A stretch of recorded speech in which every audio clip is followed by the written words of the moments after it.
Hey folks, my name is Jürgen, aka Nerd and Proud of It, and Destiny has brought you to my channel today to talk about the question if Wizards of the Coast actually thinks about slowing down the product releases. That would be awesome, and it seems they heard us. I mean, just a few weeks ago, when our friend Blake Rasmussen, PR dude from Wizards of the Coast, was asked, are you going to slow down the product releases? His short answer was not really. I mean, that's pretty clear. Let's look at that for a second here.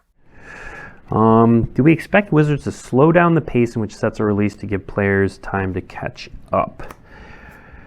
We could do a whole show on that. Yeah, maybe you should do a whole show on that, because that's a very interesting question. But instead of doing a whole show, he actually answered it in a very short and effective way. I mean, the short answer is not really. Alright, I mean, that's pretty clear, right? Not really means like no. That's what it is. And then, yesterday, I watched their stream, and the intro of the stream was very interesting. Wizards of the Coast actually said, hey, we are hearing there is stuff going on out there, which is, in my opinion, hilarious, but at least they acknowledge it. Let's listen to the intro here. So we've heard a lot of feedback lately related to two things. We've actually heard a lot of feedback related to a lot of things, but I'm going to talk about two things today. One is the prevalence of preview season, and the other is releases being on top of one another. Really, you heard a lot of feedback related to a lot of things, but let's not name those things because it's dangerous, and we have a really nice PR talk going on here. That's brilliant. Let's listen to how he continues this. Even as we hear feedback, Magic's release schedule is worked on years in advance. So we talk a lot about designing cards years in advance, but when we're designing cards for a set and designing those sets, we often do so with a release date in mind. So we have a work back schedule, that whole deal. So there are only so many knobs we can turn. There are only so many knobs we can turn. It seems Blake has gotten the advice to use that phrase a lot because he's using it over and over again. I think it needs to be made clear to us that Wizards only can turn so many knobs. So 2023 is mostly set, but there are knobs we can turn to address some of this feedback. So let's turn some of those knobs. Let's turn some of those knobs. And in case you have forgotten, 2023 releases are pretty much locked in, but maybe Blake, there are a couple of knobs you could turn. Now, 2023 releases are pretty locked in. There's only so much we can tweak, but we do have a few knobs we can turn. I think we get it, Blake. There are a few knobs Wizards of the Coast can turn, but what can you actually do about the release schedule? I mean, you have been bombarding us with product and we can't keep up. So what can you do? What are the knobs you can turn? Please help us. And so what we're going to do is we're going to push back Phyrexia All Will Be One's release date by a week. A week? A whole week? That's, I mean, that's too generous.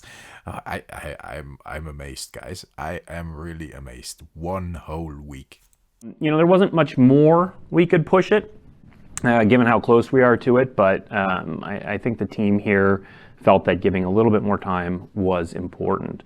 Yeah, I actually understand that. I mean, it's clear that so close to release you can change a lot of things. You can change the dates a lot. And for 2023, I understand that the planning more or less is done. But it would have been nice to acknowledge that you want to change something in the future.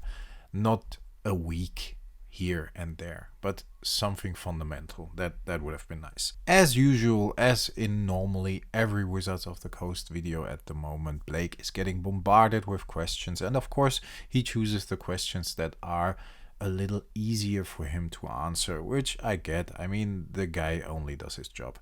But interesting was what he had to say about MSRP. Yeah, we're not bringing back MSRP. That is not a thing we're doing to be sneaky. MSRP is not applicable and not even legal in a lot of the world. So having something that was North America only, it didn't it didn't make any sense. Alright folks, so MSRP is not coming back unless Wizards of the Coast changes their opinion about that one too, which they sometimes do. Maybe there are a few knobs they can turn? So 2023 is mostly set, but there are knobs we can turn to address some of this feedback. So let's turn some of those knobs. Yeah, let's turn some of those knobs. Would be nice. For the rest, poor Blake is bombarded with a lot of greed memes, and that is hilarious. The stream, of course, had a lot of questions about Magic the Gathering's 30th anniversary edition as well, which obviously have not been answered, but it is what it is. I highly encourage you to watch the video. Just head over to Wizards of the Coast's channel and watch the video. I will link to it in the description. Let's be fair about this. Folks, it's one of those days again. Wizards keeps surprising us. It is what it is. I quickly want to thank my Patreons, my viewers, my subs, old and new, for their continuous support, because with their support I can stay independent and can make videos like this. And I like making videos like this, just discussing things. So thanks a lot for that. Stay healthy, folks. Stay frosty. I talk to you next time. Thanks a lot for listening. Bye bye.